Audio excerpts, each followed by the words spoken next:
Halo, selamat pagi anak-anakku semuanya. Selamat berjumpa kembali bersama Ibu. Hari ini adalah hari pertama kita kembali belajar bersama. Sebelum kita memulai pelajaran kita pada pagi hari ini, Ibu mau mengucapkan selamat Pesta Natal dan Tahun Baru 2021. Semoga damai Natal selalu beserta kita, dan semoga di tahun yang baru ini kita selalu semangat, tetap semangat belajar, dan pastinya harus tetap perhatikan protokol kesehatan agar kita selalu terhindar dari virus corona. Dan jangan lupa tetap andalkan Tuhan. Oke anak-anak, langsung saja kita akan belajar bersama dengan materi yang baru tentang gereja yang satu, kudus, katolik, dan apostolik. Sekali lagi materi kita pada pagi hari ini tentang gereja yang satu, kudus, katolik, dan apostolik. Oke anak-anak, sebelum kita mulai pelajaran kita, pastinya kita akan awali dengan doa. Nah, Ibu mau mengajak anak-anak untuk menyiapkan hati, batin untuk berdoa. Mari kedua tangan dikatup, tutup mata, mari kita berdoa. Dalam nama Bapa dan Putra dan Roh Kudus, amin.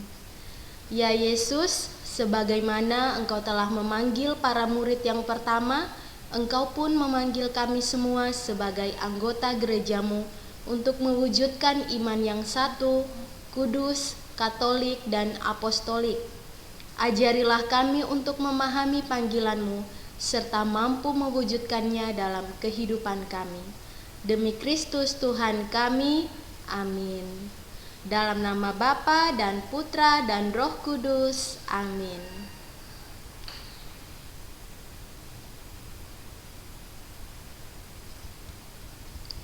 Oke anak-anak, tujuan dari pembelajaran kita yang pertama, kita mampu menjelaskan secara singkat arti dari gereja yang satu, yang kudus, katolik, dan apostolik.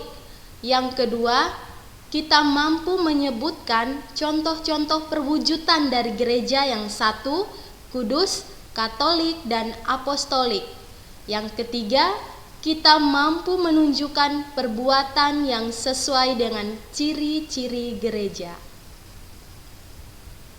Nah, kita lanjut. Sebelum kita mendalami isi dari kitab suci yang sebentar Ibu akan tampilkan, sekarang Ibu ingin kalian semua mendalami pengalaman pribadi kalian semua tentang jati diri. Nah, sekarang Ibu ingin bertanya, nama daerah dan keistimewaan atau keunikan tersendiri dari daerah tersebut. Contoh yang pertama, Jakarta. Nah, Jakarta, keistimewaan dari kota daerah Jakarta itu apa? Oh, di Jakarta itu ada Monas. Oh, di Jakarta itu sangat padat penduduknya. Nah, yang kedua, daerah Kota Kupang, Kota Ende, Kota Bajawa, dan yang kelima itu nanti adik-adik isi sendiri dari daerah mana dan isikan juga keistimewaan dan keunikan dari daerah masing-masing. Oke, kita lanjut anak-anak. Nah, dari yang sudah anak-anak simpulkan dari daerah apa, keistimewaannya apa. Nah, setiap makhluk hidup, kota, kelompok, bahkan negara memiliki cara hidup atau ciri-ciri tersendiri yang membedakannya dari makhluk hidup, kota, kelompok, atau negara yang lain. Ciri-ciri khusus yang dimiliki oleh setiap kota, kelompok, atau negara tersebut merupakan suatu keistimewaan yang dapat menjadi daya tarik sekaligus keunggulan. Ciri-ciri yang istimewa tersebut dapat kita sebut sebagai sifat khusus yang melekat pada keberadaan suatu kota, kelompok, bahkan negara. Jadi, ciri khusus contohnya Kota Kupang, keistimewaannya apa? Tidak akan sama dengan ciri khusus keistimewaan Kota Jakarta. Nah, anak-anak, Setiap daerah pasti punya ciri khususnya masing-masing.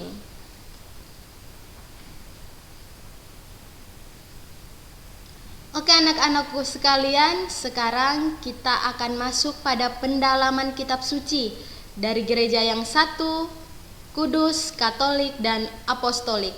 Nah, yang pertama, di sini ada 3 bacaan. Yang pertama, bisa anak-anak buka kitab suci, walaupun sudah ibu tampilkan dalam layar kalian, tetapi harus tetap baca dan buka kitab suci. Yang pertama dari 1 Korintus bab 12 ayat 13 yang berbunyi, sebab dalam satu roh kita semua, baik orang Yahudi maupun orang Yunani, baik budak maupun orang merdeka, telah dibaptis menjadi satu tubuh dan kita semua diberi minum dari satu roh. Ayat kitab suci yang kedua dari Injil Yohanes bab 17 ayat 19 yang berbunyi, dan aku menguduskan diriku bagi mereka, supaya mereka pun dikuduskan dalam kebenaran. Nah, kitab suci yang ketiga dari Kisah Para Rasul bab 2 ayat 41 sampai 47. Ibu harap anak-anak juga membuka kitab suci dari rumah dan kita bisa baca bersama-sama walaupun secara online. Oke anak-anak, kita mulai ya. Bacaan dari Kisah Para Rasul bab 2 ayat 41 sampai 47. Cara hidup jemaat yang pertama. Orang-orang yang menerima perkataannya itu memberi diri dibaptis, dan pada hari itu jumlah mereka bertambah kira-kira 3.000 jiwa. Mereka bertekun dalam pengajaran rasul-rasul dan dalam persekutuan, dan mereka selalu berkumpul untuk memecahkan roti dan berdoa. Maka ketakutanlah mereka semua, sedang rasul-rasul itu mengadakan banyak mujizat dan tanda. Dan semua orang yang telah menjadi percaya tetap bersatu, dan segala kepunyaan mereka adalah kepunyaan bersama, dan selalu ada dari mereka yang menjual harta miliknya, lalu membagi-bagikannya kepada semua orang sesuai dengan keperluan masing-masing. Dengan bertekun dan dengan sehati, mereka berkumpul tiap-tiap hari dalam bait Allah. Mereka memecahkan roti di rumah masing-masing secara bergilir dan makan bersama-sama dengan gembira dan dengan tulus hati, sambil memuji Allah. Dan mereka disukai semua orang, dan tiap-tiap hari Tuhan menambah jumlah mereka dengan orang yang diselamatkan. Demikianlah sabda Tuhan. Syukur kepada Allah. Nah anak-anak, kita sudah mendengar 3 bacaan yang sudah ibu bacakan. Sekarang kita lanjut untuk anak-anak bisa mendengarkan pendalaman dari isi kitab suci. Oke anak-anak sekalian, berdasarkan ayat-ayat kitab suci yang sudah kita bacakan bersama tadi, gereja terutama dipahami sebagai kumpulan umat yang percaya pada Kristus, yang dipanggil untuk hidup berdasarkan ciri-ciri sebagai berikut. Tadi Korintus bab 12 ayat 13 menekankan ciri atau sifat gereja yang satu dan katolik. Dan selanjutnya Injil Yohanes bab 17 ayat 19 menekankan ciri gereja yang kudus. Dan yang terakhir dari Kisah Para Rasul bab 2 ayat 41 sampai 47 menekankan ciri gereja yang satu, kudus, katolik, dan apostolik, bahwa orang-orang beriman kepada Kristus hendaknya berhimpun menjadi umat Allah dan menjadi satu tubuh, serta gereja Katolik percaya bahwa kesatuan itu menjadi begitu kokoh dan kuat karena secara historis bertolak dari penetapan Petrus sebagai penerima kunci kerajaan surga.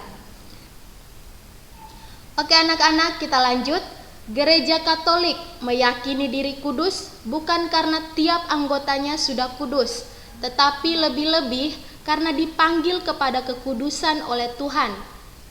Hendaklah kamu sempurna sebagaimana Bapamu di surga sempurna adanya. Perlu diperhatikan juga bahwa kategori kudus yang dimaksud terutama bukan dalam arti moral, tetapi teologi. Bukan soal baik atau buruknya tingkah laku, melainkan hubungannya dengan Allah. Teologi itu adalah ilmu yang berbicara tentang Tuhan. Jadi ciri Katolik ini mengandung arti gereja yang utuh, lengkap, tidak hanya setengah atau sebagian dalam menerapkan sistem yang berlaku dalam gereja. Bersifat universal, artinya gereja Katolik itu mencakup semua orang yang telah dibaptis secara Katolik di seluruh dunia, di mana setiap orang menerima pengajaran iman dan moral serta berbagai tata liturgi yang sama dimanapun kita berada. Entah seluruh dunia, tata liturgi yang sama karena kita bersatu dalam gereja Katolik. Bahwa gereja dibangun atas dasar pewartaan para rasul dan para nabi dengan Kristus Yesus sebagai batu penjuru. Kita bisa lihat dalam kitab Efesus bab 2 ayat 20. Gereja Katolik mementingkan hubungan historis turun-temurun antara para rasul dan pengganti mereka, yaitu para uskup. Itulah sebabnya gereja bersifat apostolik yang menunjukkan bahwa gereja dibangun serta berdiri berlandaskan pewartaan serta kesaksian iman para rasul. Oke anak-anak, kita lanjut. Untuk melaksanakan tritugasnya, yaitu sebagai imam, nabi, dan raja, Kristus melibatkan para muridnya. Sebagai kelompok yang dibentuk oleh Kristus, para murid menanggapi panggilannya dengan menunjukkan ciri-ciri hidup tertentu, sebagaimana dikehendaki oleh Kristus pendirinya. Sebagai kumpulan yang mengenal dan percaya kepada Kristus, para murid disebut sebagai gereja perdana. Gereja adalah kumpulan umat beriman kepada Kristus yang memiliki kesatuan yang tidak terpisahkan, sebagaimana tubuh dari kepalanya. Kristus menegaskan kepada para muridnya untuk selalu menunjukkan sikap serta ciri-ciri kehidupan tertentu. Berdasarkan pada sabda serta ajarannya, gereja terpanggil untuk mewujudkan diri sebagai komunitas dengan ciri-ciri yang satu, kudus, katolik, dan apostolik. Oke anak-anak, kita lanjut. Arti dari gereja yang satu menegaskan bahwa gereja sebagai kumpulan orang-orang beriman kepada Kristus hendaknya berhimpun menjadi umat Allah dan menjadi satu tubuh. Yang kedua, gereja yang kudus artinya gereja yang dipanggil kepada kekudusan oleh Tuhan. Hendaklah kamu sempurna sebagaimana Bapamu di surga sempurna adanya. Perlu diperhatikan juga bahwa kategori kudus yang dimaksud menegaskan bahwa gereja merupakan kumpulan orang-orang beriman yang terpanggil untuk hidup suci, yaitu hidup sesuai dengan kehendak Allah. Yang ketiga, ciri gereja yang Katolik mengandung arti gereja yang utuh, yang lengkap, tidak hanya setengah atau sebagian dalam menerapkan sistem yang berlaku dalam gereja. Bersifat universal, artinya gereja Katolik itu mencakup semua orang yang telah dibaptis secara Katolik di seluruh dunia, di mana setiap orang menerima pengajaran iman dan moral serta berbagai tata liturgi yang sama dimanapun berada. Kata universal juga sering dipakai untuk menegaskan tidak adanya sekte-sekte dalam gereja Katolik.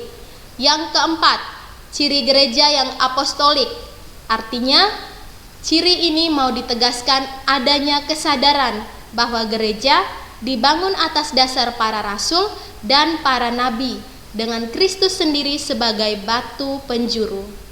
Gereja Katolik mementingkan hubungan historis turun-temurun antara para rasul dan pengganti mereka, yaitu para uskup.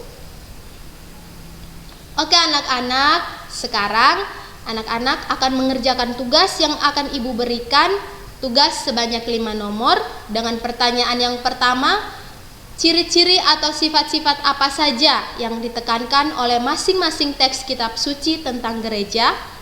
Yang kedua, jelaskan arti atau pesan dari masing-masing ciri atau sifat gereja tersebut. Yang ketiga, apakah ciri-ciri tersebut masih ada di dalam kehidupan gereja zaman sekarang? Yang keempat, sebagai warga gereja, apakah aku sudah terlibat di dalam berbagai kegiatan gereja?